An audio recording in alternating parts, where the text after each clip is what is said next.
مخصوص نشستوں کی، یہ خواتین کا اور جو ریلیجس مائنورٹیز ہیں یہ ان کی سیٹیں تھیں، اور ان کی سیٹوں کے اوپر یہ سیاست ہو رہی ہے اور یہ سرکس چل رہا ہے. یہ سب سے زیادہ تکلیف دہ بات ہے.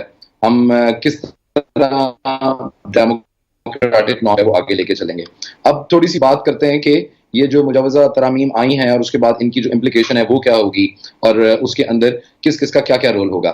سب سے پہلی چیز تو یہ کہ یہ جو نیشنل اسمبلی کے اسپیکر نے جو لیٹر لکھا ہے الیکشن کمیشن کو، وہ بیسکلی انہوں نے اپنی طرف سے ایک گائیڈ لائن دی ہے. انہوں نے اپنا جو سٹینس ہے یا جو پارلیمنٹ کا سٹینس ہے یا جو انہوں نے قانون سازی کر دی ہوئی ہے اس سے آگاہ کرنے کی کوشش کی ہے الیکشن کمیشن آف پاکستان کو. ڈز ناٹ ریئلی میٹر، اس لیے کیونکہ الیکشن کمیشن آف یہ سارا پروگیٹو جو ہے وہ اس وقت الیکشن کمیشن آف پاکستان کا ہے.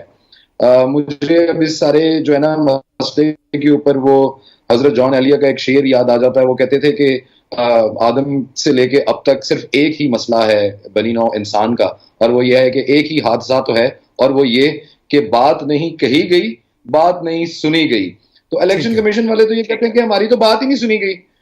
سپریم کورٹ نے اپنی طرف سے جو فیصلہ تھا اور جو ریمارکس تھے وہ 8 ججز نے وہ دے دیے، اور اس کے بعد ہماری طرف سے سنوائی کوئی نہیں ہوئی، کیونکہ جس پارٹی کی ہم بات کر رہے ہیں پاکستان تحریک انصاف کی، ان کے اپنے جو ڈھانچہ ہے اس آرگنائزیشن کا، جو ان کا اپنا ایک آرگینوگرام ہے وہ بہت کوسچنیبل ہے انٹرا پارٹی الیکشنز کو لے کے یا فورن فنڈنگ کو لے کے یا باقی ساری چیزوں کو لے کے.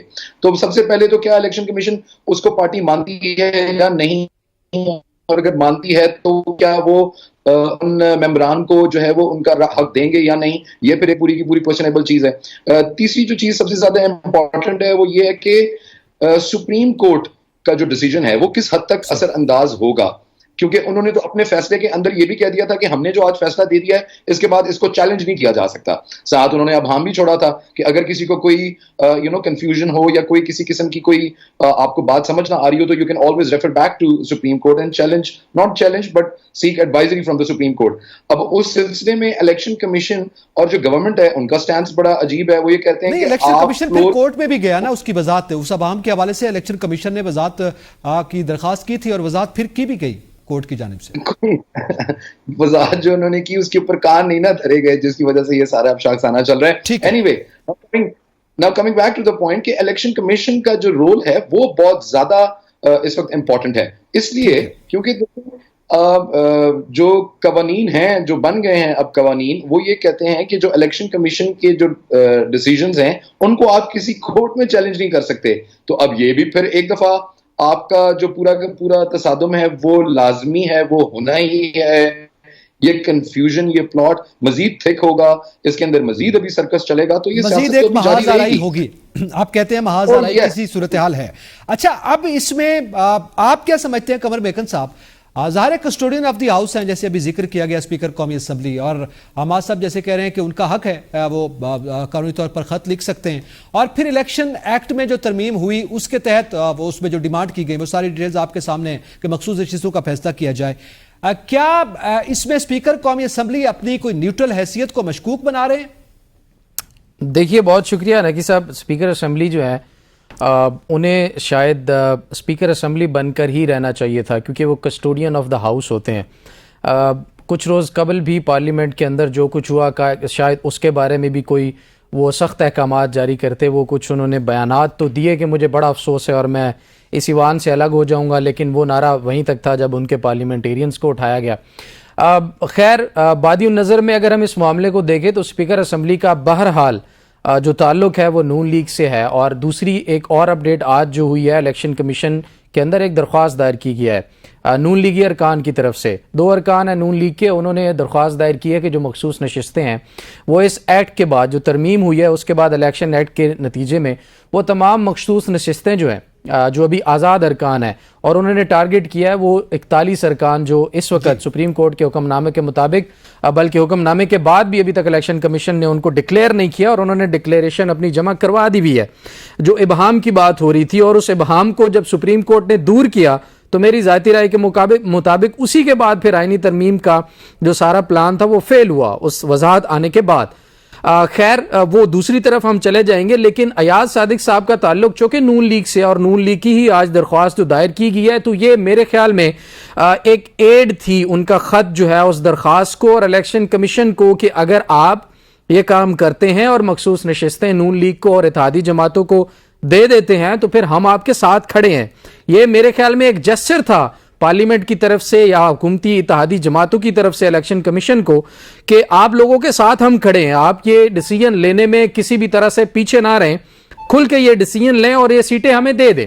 اور اس کے بعد جو ممکنہ پلان ہے نا نقی صاحب, وہ بھی اب سامنے آ رہا ہے. وہ پلان کیا ہے؟ حکومت اس وقت جو چاہتی ہے آئینی ترمیم کرنا, اور میری ذاتی رائے کے مطابق اب ان کو شاید مولانا کی بھی ضرورت نہ پڑے.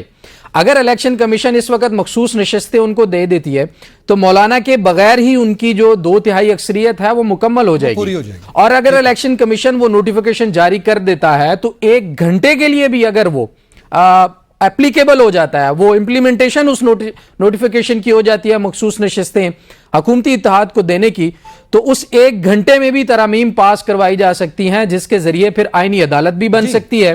اور پھر جب اس معاملے کو لے کر جایا جائے, چیلنج کیا جائے, تو پھر یہ بیانیہ بنایا جائے گا اور یہ مطالبہ کیا جائے گا کہ چونکہ اب آئینی عدالت بن چکی ہے تو یہ آئینی معاملہ, آئینی تشریح کا, تو اس کو آئینی عدالت کے اندر ہی لے کے جایا جائے. اس کا راستہ جو ہے وہ اب کس طرح سے روکا جائے گا سپریم کورٹ کی طرف سے, اپوزیشن کی طرف سے, یہ ایک بڑا سوال ہے اس وقت. سپریم کورٹ میں چیلنج ہو سکتا ہے اگر اس سے پہلے کہ اس کو امپلیمنٹ کیا جائے؟ دیکھیں بالکل چیلنج ہو سکتا ہے, لیکن چیلنج ہونے کے بعد بھی پریکٹس اینڈ پروسیجر کے تحت 3 رکنی کمیٹی میں جائے گا. اور 3 رکنی کمیٹی کا جو آج اجلاس تھا وہ ملتوی ہو گیا صرف اس وجہ سے کہ اس میں قاضی فائز عیسیٰ صاحب نے شرکت ہی نہیں کی. حالانکہ پہلے وہ واٹس ایپ کے اوپر بھی ہو جایا کرتا تھا, ضروری نہیں تھا کہ فزیکلی ایک جگہ پہ تینوں محترم ججز کا اکٹھا ہونا, تو ڈیسیجن ہو جایا کرتے تھے. لیکن آج قاضی فائز عیسیٰ صاحب اس میں شامل نہیں ہوئے. وہ شامل کیوں نہیں ہوئے اس بات کی وضاحت ضرور آنی چاہیے, کیونکہ بڑے اہم ترین کیسز تھے اس کمیٹی کے اندر آج جو ڈیسائیڈ ہونے تھے, تو وہ کمیٹی ڈیسائیڈ کرے گی کہ پھر کب لگے گا کب نہیں لگے گا. لیکن اجلاس ہونا ضروری ہے. اگر قاضی صاحب شامل نہیں ہوں گے تو اجلاس نہیں ہوگا. اگر اجلاس ہو جائے گا تو پھر اکثریت ان کی نہیں ہے, پھر وہ جسٹس منصور اور جسٹس منیب کی مرضی سے لگے گا. تو یہ اس وقت جو گیم پلان ہے وہ اس طرح سے چل رہا ہے.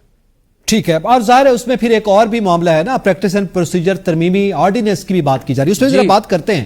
ابراہیم عباس صاحب, ہم ذرا چونکہ اسپیکر قومی اسمبلی کے لیٹر پہ بات کر رہے ہیں, ایک تو اس حوالے سے آپ کمنٹ کیجئے گا. دوسرا, آپ کیا سمجھتے ہیں, کیا اسپیکر قومی assembly custodian of the house, اس میں ہم یہ کیسے کہہ سکتے ہیں کہ وہ ان کی نیوٹرلٹی جو ہے وہ مشکوک ہو گئی ہے؟ وہ خط لکھ رہے ہیں اور الیکشن ایکٹ میں ترمیم کی گئی اسی کے تحت لکھ رہے ہیں جو کہ پارلیمان کا حق ہے. دیکھیں 2-3 چیزیں بڑی سمجھنے کی ضرورت ہے. پہلی چیز تو یہ ہے کہ پارلیمنٹ سپریم نہیں ہے, سپریم پاکستان کا آئین ہے. تو دوسری چیز یہ ہے کہ جو اسپیکر نے خط لکھا ہے وہ بنیادی طور پہ میرے سمجھتا ہوں ان کی اپنی رائے ہے, اور سپریم کورٹ کا جو فیصلہ ہے وہ میں سمجھتا ہوں کہ اس خط سے بڑا ہے. وہ فیصلہ جو ہے اس کے اوپر یہ اسپیکر جو ہے اس کا خط اس کو کبھی بھی سیٹیسفائی نہیں کر سکتا یا اس کے اوپر اثر انداز نہیں ہو سکتا. میں نے اس معاملے میں بہت سارے وکلاء سے خود ذاتی طور پر بات کی, میں نے ان سے پوچھا جس وقت یہ خط آیا, کیونکہ میری اپنی اس معاملے کو کور کر رہا ہوں, تو میں نے بہت سارے وکلاء سے بات کی. میں نے ان سے پوچھا کہ اس کے کیا اثرات ہوں گے مخصوص نشستوں کے حوالے سے, کیا الیکشن کمیشن اس کے اوپر کوئی فیصلہ کر سکتا ہے یا نہیں کر سکتا. تمام وکلاء نے مجھے جو انہوں نے اپنی رائے دی وہ یہ تھا کہ اس کا کوئی قانونی حیثیت نہیں ہے.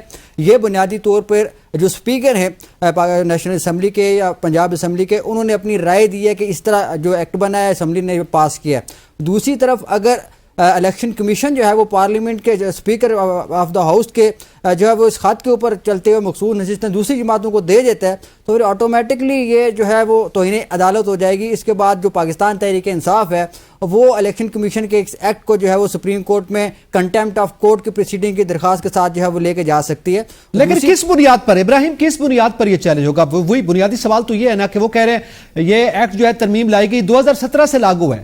اب 2017 سے وہ اگر لاگو ہوتا ہے اور اس کے بعد پھر ظاہر ہے جو سپریم کورٹ کا فیصلہ آیا تو اس حوالے سے تو پھر پارلیمان میں جو اگر ترمیم ہوئی ہے تو کس انداز میں وہ چیلنج ہوگا؟ 2017 سے امپلیمنٹ ہوتا ہے تو پھر تو ظاہر ہے معاملات ان کے حق میں جا سکتے ہیں. دیکھیں یہ مخصوص نشستوں والا جو اصل میں جو معاملہ ہے نا, اس میں جو ہے آپ نے اسی مناسبت سے دینی ہے. جس کی جتنی سیٹیں, مثال کے طور پہ یہی ہوا ہے کہ 6 سیٹیں آپ اس کو 10 کیسے دے سکتے ہیں, یا جس کی 2 سیٹیں آپ اس کو 4 خواتین کی سیٹیں کیسے دے سکتے ہیں. جس طرح سلمان بھائی نے یہ بات کی ہے خواتین کی یا دوسری مخصوص نشستیں ان کا حق بنتا ہے. ہر پارٹی کے جس وقت کاغذات نامزدگی جمع ہو رہے تھے ان کاغذات کے ساتھ پاکستان تحریک انصاف نے فارم 33 جو جمع کروائے تھے اس نے اپنے پارٹی افیلیشن کے سرٹیفکیٹ دیے تھے.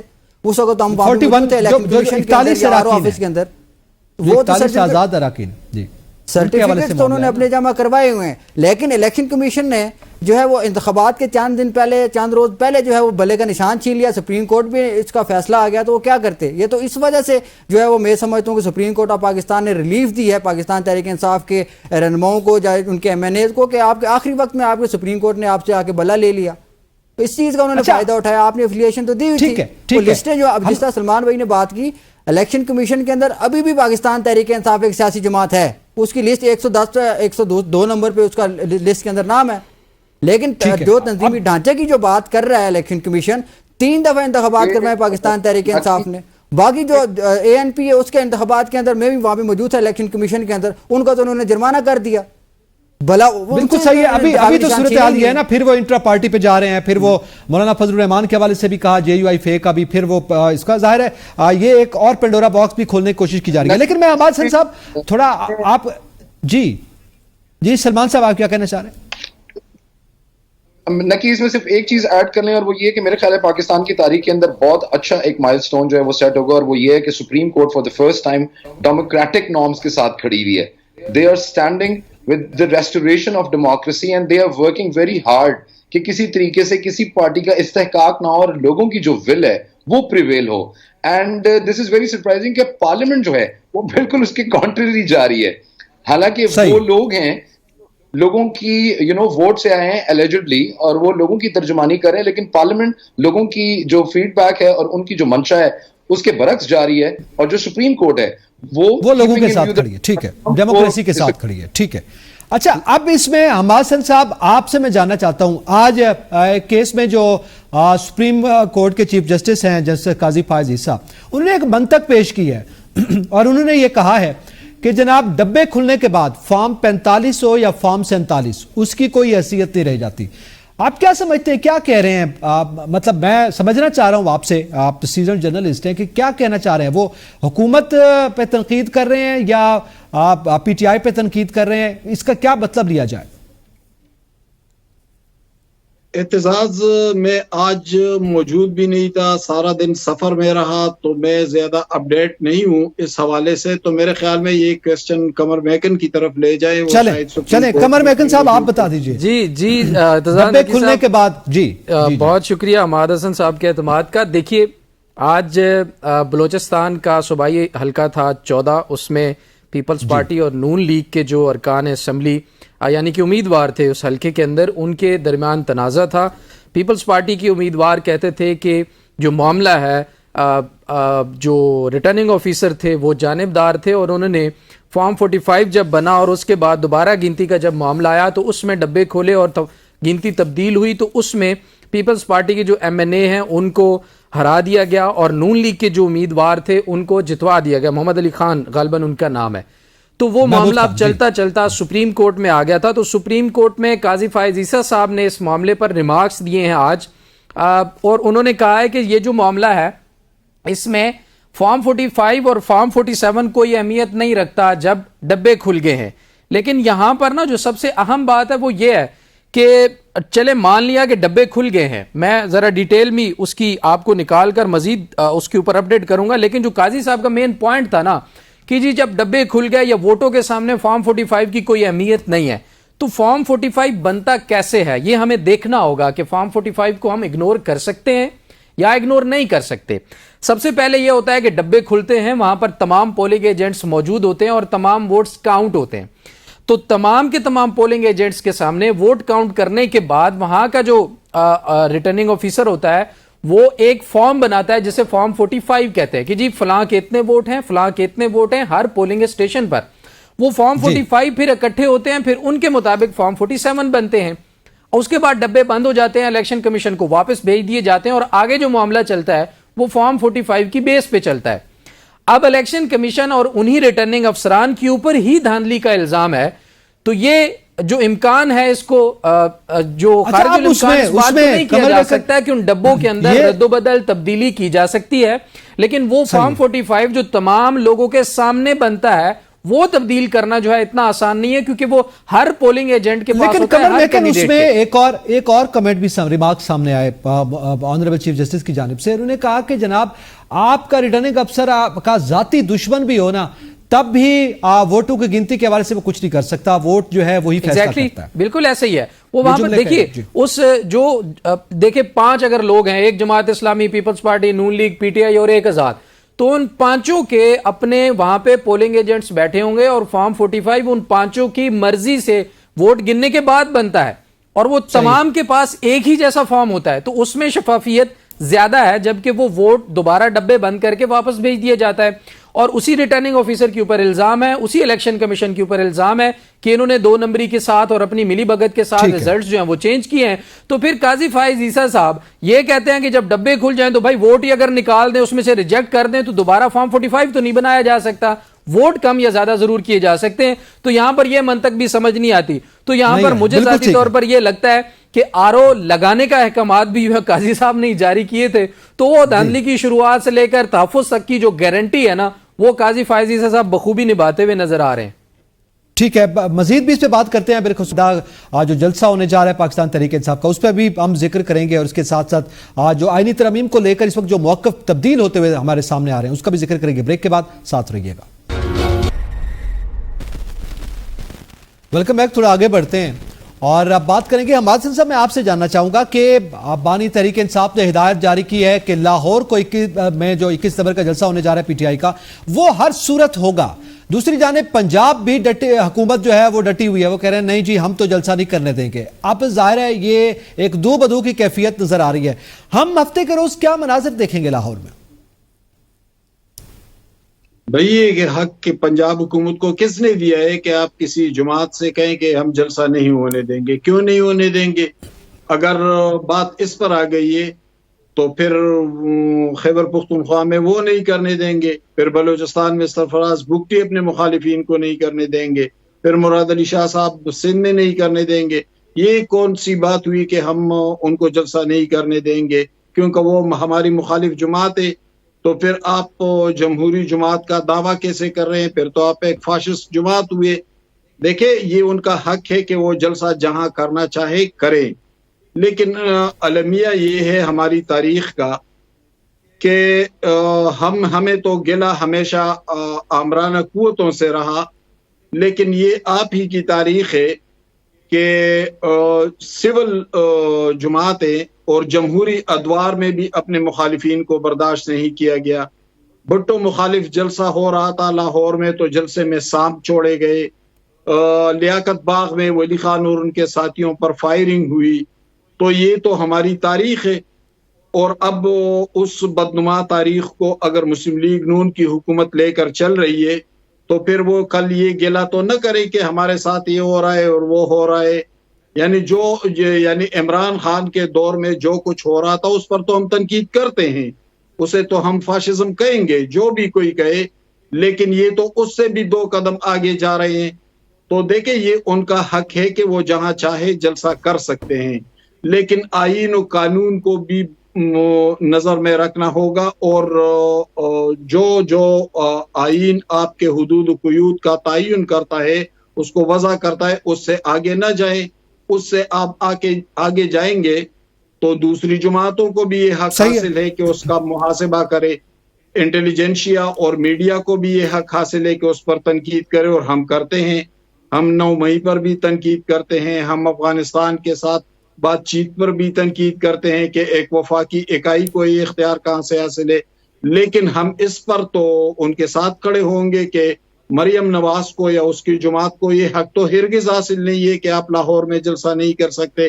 کیا یہ لاہور کی انڈیا میں واقع ہے یا یہ پنجاب حکومت میں مریم نواز کی حکومت یا ہم کہیں مسلم لیگ نون کو یہ حق حاصل نہیں ہے, مگر کمشنر کو اور DC کو تو یہ حق حاصل ہے نا, وہ NOC نام ہے. تو DC کو یہ حق حاصل ہے, لیکن DC اسی انتظامی سٹرکچر کا حصہ ہوتا ہے جسے وزیر اعلیٰ چلاتا ہے یا جسے فیڈرل گورنمنٹ چلاتی ہے پرائم منسٹر. وہ اسی سٹرکچر کا حصہ ہوتا ہے, وہ اسی پالیسی کو لے کر آگے چلتا ہے. پہلے NOC نہ ملنا پھر پنجاب حکومت کا جو ہے وہ بدنیتی کہا جائے گا, کیونکہ ہم نے یہاں NOC کا وہ سارا ڈرامہ ہمارے سامنے اترا, آپ کے سامنے اترا, آپ نے دیکھا ہے پہلے. ظاہر ہے یہی کچھ ہو رہا ہے. بدنیتی تو اس سے واضح ہے. پہلے انہیں اسلام آباد میں جلسہ نہیں کرنے دیا گیا, بار بار ان کا جلسہ منسوخ ہو رہا تھا. جب ترنول میں انہوں نے جلسہ کیا، گو کہ علی امین گنڈاپور کے لب و لہجے پر ہم نے اعتراض کیا، کرتے رہیں گے، لیکن یہ تو ہماری تاریخ ہے کہ کل نواز شریف کو یہ نہیں کر رہے. لیکن سوال اہم یہ ہے کہ کیا یہ سیاسی حکومتیں کر رہی ہے؟ کیا یہ کل عمران خان کر رہا تھا؟ کیا یہ آج مریم نواز اور شہباز شریف کر رہے ہیں؟ دیکھیں کلیئر ہونا پڑے گا کہ سیاسی قوتوں کو کون پیچھے دھکیلتا ہے اور ان سیاسی قوتوں کو آگے کون لاتا ہے. مختلف ادوار میں ان کے یہ سوال اپنی جگہ موجود ہے. کبھی مثبت رپورٹنگ کا حکم ملتا ہے، کبھی جی یہ سوال اپنی جگہ موجود ہے. سلمان انیس صاحب سے جاننا چاہوں گا کہ وزیر اعلیٰ خیبر پختونخوا علی امین گنڈاپور کو بھی لاہور پہنچنے کی انہوں نے عوام کو ہدایت کی ہے، لاہور پہنچے. اب ظاہر ہے جو ترنول کا جلسہ تھا یہاں تک تو وہ کے پی کے کی بھی ایک بڑی تعداد میں عوام کو لے کر آئے اور پنجاب سے بھی لوگ آئے. لاہور میں کیا آپ سمجھتے ہیں کتنی حد تک وزیر اعلیٰ کے پی کے کامیاب ہو پائیں گے عوام کو لانے میں؟ اور اس کے ساتھ ساتھ آپ کیا سمجھتے ہیں کہ دوسری جانب یہ تو نہیں ہوگا کہ صبح صبح وہ جیل کا دروازہ کھلے گا اور پھر کوئی ملاقات ہوگی، پھر جلسہ کینسل کروایا جائے گا، پھر کوئی نئی ڈیٹ دی جائے گی؟ نقیب بات یہ ہے کہ ابھی میرے فاضل دوست جو ہے نا وہ جوش خطابت کے اندر جمہوری اقدار کی اور فریڈم آف سپیچ کی اور جلسے جلوسوں کی جو ہے نا آزادی کے اوپر بات کر رہے تھے. میں کہا پتہ نہیں جوش خطابت میں یہ نہ کہتے ہیں کہ پی ایم ہاؤس کے اندر جلسہ کرنے کی اجازت ہونی چاہیے، کون روک سکتا ہے؟ اور پیچھے سے علی امین گنڈا میرے خیال میں حواس صاحب کہہ رہے تھے، دیکھیں وہ تو آئینی طور پہ کہہ رہے ہیں نا کہ آئینی طور پر سب ایک منٹ ان کو بات واضح کرنے دیں گے، میں جواب دے دوں گا.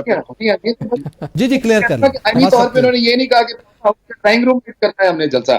Any way now coming back to the discussion that we are having, دیکھیں پی آئی کے ساتھ جو معاملات مختلف ہیں، جو دی پرابلم از کہ ان کا ٹریک ریکارڈ نہیں ٹھیک ہے، جو ہمیشہ سے ہم کہتے ہیں. اب دیکھیں نا، ان کو 8 سپٹمبر کو جلسہ کرنے کی اجازت دی گئی ہے، اس کے بعد ماشاءاللہ علی امین گنجاپور نے جو وہاں پہ گل پاشی کی ہے، اس کے بعد وہ لاپتہ ہو گئے، پھر 7 گھنٹے صبح 7 بجے تک وہ معافیاں مانگتے رہے اپنی بیان کے اوپر. ایسے جلسے کرنے ہیں تو نہ ہی کریں. اگر آپ نے ملک کو عدم استحکام کے اندر ڈالنا ہے اور وہی انتشار کی باتیں کرنی ہیں اور کوئی چیز ایڈ نہیں کرنی، غریب آدمی کے حقوق کی آپ نے بات نہیں کرنی، تو گھر بیٹھو بھائی جی، پھر تسی جلسے نہ کرو، تسی سکون کرو. It's as simple as that.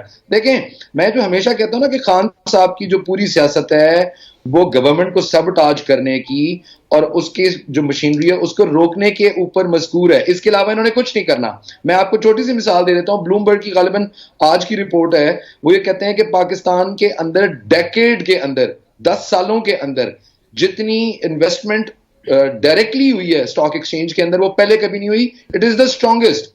اس وقت آج جو ہے وہ چائنیز یوم آزادی جو ہے وہ ان کا تھا، نیشنل ڈے تھا، پرائم منسٹر بھی وہاں پہ تھے. پورے کے پورے پروگرام کو ریوائیو کرنے کی کوشش ہو رہی ہے. اور جو پاکستان جس طریقے سے اپنے آپ کو رول اوور کرا رہا ہے، اپنے جو قرضہ جاتے ہیں ان کے اندر جو دوست ممالک ہیں اس کی امپورٹنس کے اوپر بات ہو رہی ہے. ایس سی او سمٹ ہونے والی ہے اگلے مہینے کے اندر، تو ہی just wants to sabotage this entire process.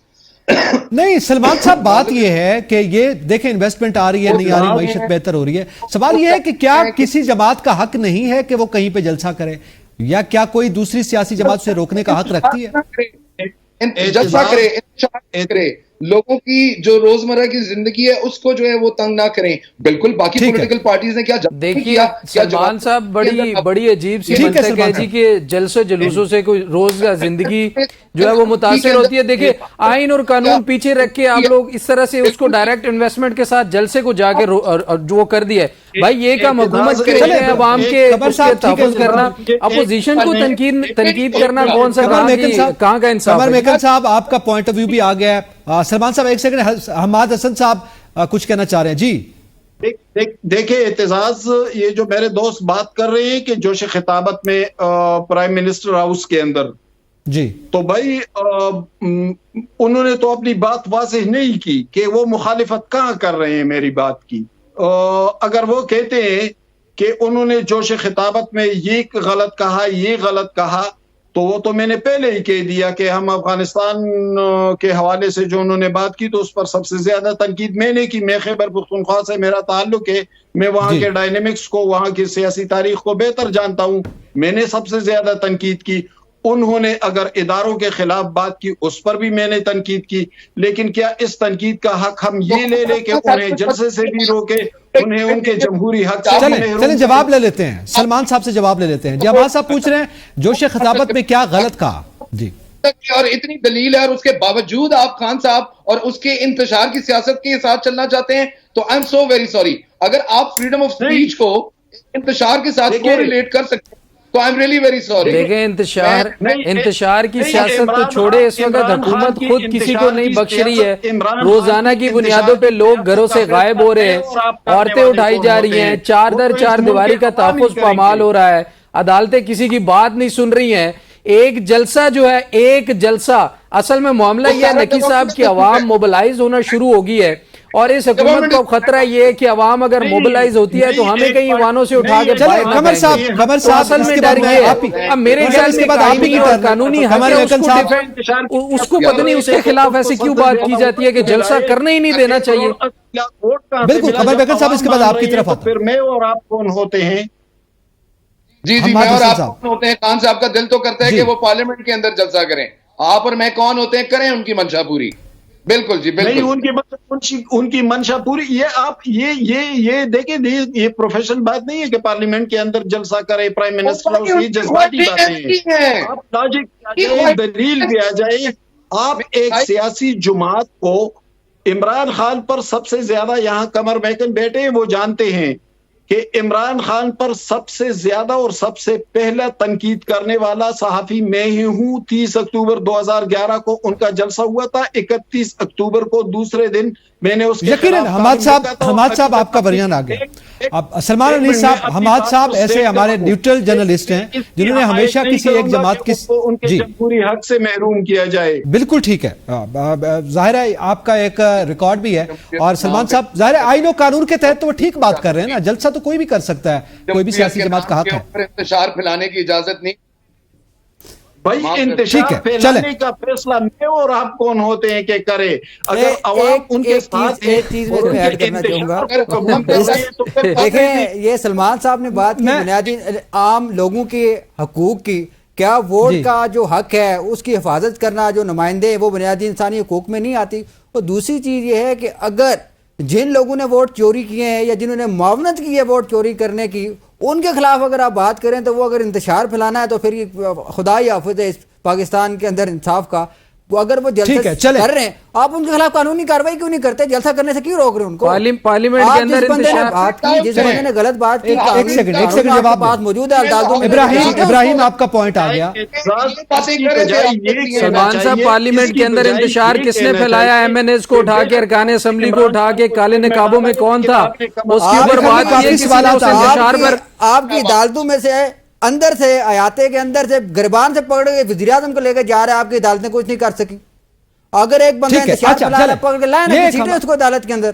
میں ابراہیم آپ پہ بھی آتا ہوں، لیکن قمر میکن میں آپ سے جاننا چاہتا ہوں، یہ اس کا جواب اپنی ٹرن پہ سلمان صاحب دیں گے، لیکن ابھی مجھے قمر میکن صاحب آپ یہ بتائیے، اس وقت فوٹیجز بھی سامنے آ رہے ہیں، کنٹینرز لگائے جا رہے ہیں لاہور میں، اور جو صورتحال ہے، جو مناظر ہیں وہ آپ کے بھی سامنے ہے، سوشل میڈیا پہ بھی سامنے آ رہا ہے. یہ بتائیں اس وقت جو موڈ پنجاب حکومت کا ہے وہ بھی نظر آ رہا ہے، جو موڈ پی ٹی آئی کا وہ بھی نظر آ رہا ہے، عدلیہ کیا رول پلے کر پائے گی اس میں؟ دیکھیے عدلیہ کا تو آپ اندازہ اس بات سے لگا لیں کہ انہوں نے این او سی مانگا، نہیں دیا گیا، اور انہوں نے عدالت سے این او سی لینے کے لیے رجوع کیا، اور عدالت آج وہ معاملہ chief justice Lahore high court justice Aliya Neelam صاحبہ کو بھیج کر ججز یہ کہہ رہے ہیں کہ اس کے اوپر لارجر بینچ بننا چاہیے. بھائی آپ ججز کس چیز کے ہیں کہ آپ کو یہ نہیں پتا کہ جماعت کو اجازت دینی ہے یا نہیں دینی، اس کو جلسہ کرنے کا حق آئین میں ہے یا نہیں ہے؟ اس کے اوپر بھی لارجر بینچ بنانے کی کوشش کی جا رہی ہے. لارجر بینچ بنائے صرف اس لیے کہ کیا این او سی جاری کرنا ہے یا نہیں کرنا. انتہائی افسوس کی بات ہے، اور اندازہ لگا لیں کہ جوڈیشری کتنی مینجڈ ہے اس وقت کہ وہ ایک جلسے کا این او سی دینے کا جو فیصلہ ہے وہ نہیں کر پا رہی، اور کہا جا رہا ہے کہ اس کے اوپر لارجر بینچ بنائے. یہ تو ہماری پریورٹیز ہے کہ جلسے کے اوپر لارجر بینچ بنائے، لیکن آپ دیکھیں کہ ٹریبیونلز کا معاملہ پڑا ہوا ہے، الیکشن دھاندلی کے کیسز پڑے ہوئے ہیں، وہاں پر عدلیہ بالکل خاموش ہو کے بیٹھی ہے. ہمارے قاضی القضاء چیف جسٹس قاضی فائز عیسیٰ صاحب ٹریبیونلز کے اوپر سٹے دے کر بیٹھے ہوئے آرام سے، اور کوئی سننے والا نہیں ہے. اچھا مزے کی بات سنیں نقی صاحب، یہ سارے ارکان کہتے ہیں جی ہم آئینی ترمیم لے کر آئیں گے. بھائی پہلے آپ لیجیٹیمیٹ تو ہو جائیں. پہلے آپ جائز ایم این اے ہیں یا ناجائز ایم این اے ہیں، پہلے یہ تو ڈیسائیڈ کر لیں کہ آپ کی جو دھاندلی ہے وہ ثابت شدہ ہے، اس کے بارے میں تحقیقات تو کرا لیں۔ میرے خیال میں تو تمام کی تمام دھاندلی کی تحقیقات پہلے ہونی چاہیے، پہلے یہ دیکھا جائے کہ بھائی یہ لیجیٹیمیٹ ایم این اے ہیں یا نہیں ہیں، اس کے بعد ان کو آئین سازی اور قانون سازی کا اختیار ہونا چاہیے۔ خیر، جلسے کی آپ نے بات کی ہے تو میں آپ کو ایک منٹ دیجیے گا جلسے کے بارے میں۔ کورٹ کی بات کی، اسی سے سوال ہے، اسی سے ریلیٹڈ سوال لے لیں آپ۔ مفاد عامہ کا کیا یہ معاملہ ہے؟ کیونکہ کورٹ نے یہ کہا نا بینچ بنایا جائے، مفاد عامہ کا معاملہ ہے۔ مفاد عامہ نہیں، مفاد پنجاب حکومت کا معاملہ ہے۔ اور جیسے سالیہ نیلم صاحبہ سے بصد احترام، وہ جب وہاں پر عہدہ اپنا سنبھالا تھا اس دن مریم نواز صاحبہ بھی وہاں پر تھیں، اور دونوں خواتین اس وقت اہم ترین عہدوں پر بیٹھی ہیں، انہیں بڑے دل کا مظاہرہ کرنا چاہیے۔ آپ ذرا ان کو کرنے دے جلسہ، اگر آپ ان کو جلسہ کرنے دے تو چیز ڈر کس کا ہے؟ بھائی انہوں نے آنا ہے، تقریر کرنی ہے، گھر چلے جانا ہے، اس سے ڈر کیا ہے؟ کیا انہوں نے کوئی حملہ کر دینا ہے یا آپ کو اٹھا کے باہر پھینک دینا ہے؟ ایسی تو کوئی بات نہیں ہے۔ اصل میں مسئلہ یہ ہے کہ نون لیگ جلسہ شروع ہونے سے پہلے یہ ایسے اقدامات کرتی ہے کہ جلسہ ہو نہ ہو وہ جو بیانیہ ہوتا ہے وہ پہلے ہی کامیاب ہو جاتا ہے۔ تو یہ اپنے پاؤں پہ کلاڑی مارنے والی بات ہے۔ بھائی ان کو کرنے دے جلسہ اور پھر دیکھیں کہ جلسہ کیسے ہوتا ہے۔ اب اسے کنٹینر لگا کے خود روڈ بند کر دیے ہیں۔ سلمان صاحب کہہ رہے تھے لوگوں کے لیے مشکلات ہوتی ہے، مشکلات جلسے والے تو بعد میں بنائیں گے، حکومت پہلے سے بنانا شروع کر دیتی ہے۔ ٹھیک ہے، اس پہ مزید بھی بات کرتے ہیں اور اپنے دیگر موضوعات کا بھی ذکر کرتے ہیں۔ بریک کی طرف بڑھنا ہے، بریک کے بعد مزید گفتگو کریں گے، ساتھ رہیے گا۔ Welcome back. آپ ذرا آگے بڑھتے ہیں۔ ابراہیم، میں آپ سے جاننا چاہتا ہوں کہ وکلاء تحریک کا یہ معاملہ ہے، وکلاء کنونشن ہوا آپ کے علم میں، انہوں نے کہا جی آئینی پیکج کے حوالے سے ہم اس کو کسی صورت جو مجوزہ آئینی ترامیم ہے ان کو قبول بھی نہیں کیا جاتا اور یہ ہم کبھی پاس بھی نہیں کروانے دیں گے کورٹ سے۔ لیکن آپ کیا سمجھتے ہیں کہ اب وکلاء، ایک جانب تو ظاہر عدلیہ کا معاملہ تھا، وکلاء بھی عدلیہ کے ساتھ آ گئے ہیں اور حکومت کے خلاف اب عدلیہ کی ایک اور بحاظ آرائی اس آئینی ترامیم پیکج کو لے کر شروع ہونے جا رہی ہے، اور یہ وکلاء تحریک جو ہے موجودہ سیاسی حالات پر کیا اثر مرتب کرے گی؟ دیکھیں، یہ جو وکلاء کی تحریک ہے، یہ جو بنیادی طور پر جو چیف جسٹس اسلام جو سپریم کورٹ ہے، چیف جسٹس آف پاکستان، جو سپریم کورٹ کو جو ہے بنیادی طور پر بچانے کی کوشش ہے، جس طرح کا سٹرکچر چلتا آ رہا ہے پورا 70-75 سالوں میں، اس کو بنیادی طور پر بچانے کی کوشش کی گئی ہے۔ دوسرا، اگر آپ سے ایک وکلاء کی تحریک کی اگر آپ بات کریں، میرا نہیں کہ خیال کہ اتنا کوئی زور پکڑے گی وکلاء کی تحریک، کیونکہ وکلاء تو اس وقت نہیں نکلے جس وقت پاکستان کے اندر بنیادی انسانی حقوق کی خلاف ورزیاں ہو رہی تھیں۔ اس وقت وکلاء تحریک کو پتہ ہی نہیں تھا وکلاء کو کیا ہو رہا ہے پاکستان کے اندر، لوگوں کے گھروں پہ چھاپے مارے جا رہے تھے، اس وقت وکلاء کو نہیں پتہ چلا۔ اب کالے کوڈ کے اوپر اس وقت بات آ گئی ہے کہ اب آپ ان کو پیرالائز کرنے کی کوشش کی گئی ہے حکومت کی جانب سے سپریم کورٹ کو یا ان کے ججز کو، تو اس سلسلے میں جو ہے کالے کوٹ کو اپنا جو ہے وہ اختیار یاد آیا، اپنے حقوق کی بات یاد آئی ہے۔ لیکن یہ کالا کوٹ اس وقت کہاں تھا جس وقت لوگوں کے گھروں کے گھر چھاپے مارے جا رہے تھے، لوگوں کے بچوں کو اٹھایا جا رہا تھا، چادر اور چار دیواری کا تقدس پامال کیا جا رہا تھا، ایک سیاسی جماعت کے ساتھ ظلم کیا جا رہا تھا۔ یا ماضی میں اگر آپ کہیں دیکھیں جب وکلاء تحریک چلی ہے تو وہ صرف اپنے کالے کوٹ کے تقدس کی بچانے کے لیے چلی ہے، کبھی بھی بنیادی انسانی حقوق کے معاملے پر نہیں چلی، جس طرح سلمان نے پہلے کیا ابراہیم اس وقت حامد خان صاحب اس وقت ایکٹیو نہیں ہوئے؟ کیا وہ دیکھیں، حامد خان صاحب سینیٹر بنے، اس کے بعد وہ ٹی وی بھی بہت کم آتے، ان کا کوئی ایسا بیان ہی نہیں آیا جس سے یہ لگا ہو کہ وہ عمران خان کو یا اپنے چیئرمین کو یا پارٹی کے لیے کچھ کام کر رہے ہیں۔ وہ تو صرف قاضی صاحب کے خلاف ایک بیان دے کے غائب ہو جاتے ہیں۔ لیکن اب تو متحرک نظر آ رہے ہیں، اب تو بڑے متحرک نظر آ رہے ہیں۔ لیکن وہی بات میں کر رہا ہوں نا، جس وقت کالے کوٹ کے اوپر بات آئی ہے تو اس وقت متحرک ہوئے نا۔ بنیادی انسانی حقوق جس وقت پامال ہو رہے تھے، ایک جماعت کے اوپر اس وقت مشکل وقت تھا، یہ اس میں کوئی شک نہیں ہے، اگر کوئی شخص کوئی غیر قانونی کام کرتا ہے اس کے خلاف قانون گرفت کرے، اس کو عدالتوں میں لے کے جائیں، میں نے پہلے بھی بات کی۔ لیکن اگر ایک 3-4 سال کا یا 12 سال کا بچہ اگر کسی گھر سے اٹھایا، اس کی بچی کو اگر اٹھا لیتے ہیں تو اس کے اوپر کالا کوٹ کیوں خاموش رہتا ہے؟ ایک تو کالا کوٹ انصاف ہی نہیں فراہم کر رہا پاکستان کے اندر، حق کے لیے آواز بھی بلند کرے گا۔ اچھا، اب ایک تو وکلاء تحریک کے معاملے کو لے کر ہی چونکہ بات کریں، حسن صاحب، بلاول بھٹو زرداری کی گفتگو آپ نے سنی، گزشتہ روز بھی انہوں نے نجی ٹی وی سے گفتگو کی، آج بھی کی ہے، اور وہ اپنا بار بار موقف دے رہے ہیں کانسٹیٹیوشنل کورٹ کا۔ وہ کہہ رہے ہیں کہ ہمارا تو سی او ڈی میں بھی یہ موجود تھا، 2006 سے ہماری یہ ڈیمانڈ ہے، بلکہ 2004 سے کسی حد تک، اور پھر ظاہر ہے ہم اس کے تحت چل رہے ہیں۔ اب مسودے کا وہ بھی کہہ رہے ہیں اس وقت ہمیں نہیں دکھایا گیا، وہ ساری باتیں اپنی جگہ پہ، لیکن اب وہ بات کر رہے ہیں کہ ہر صورت آئینی ترامیم جو ہیں وہ پاس کروائی جائیں گی۔ ایک جانب یہ صورتحال ہے، یہ موقف پیپلز پارٹی کا سامنے آ رہا ہے، آپ دوسری جانب جو ہے وکلاء سڑکوں پر ہیں، تو کیا منظر دیکھیں گے ہم؟